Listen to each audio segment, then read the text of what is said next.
আজকে কিন্তু আমি পাঙ্গাস মাছ ভুনা করবো গোলালি পাতা দিয়ে।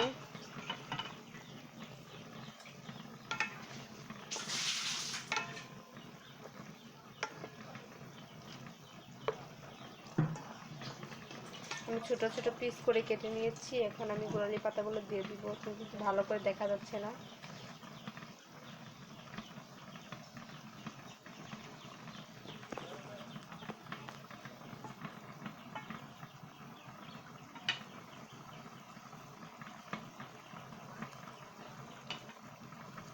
এখন কিন্তু আমি গোলালি পাতাগুলো দিয়ে দিব।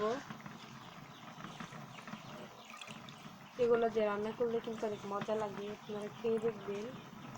অনেকে চিনেন, অনেকে চিনেন না কিন্তু এগুলা।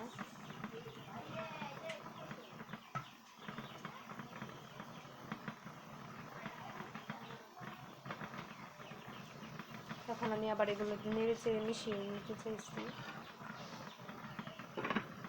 ঢাকনা দিয়ে ঢেকে দিলাম।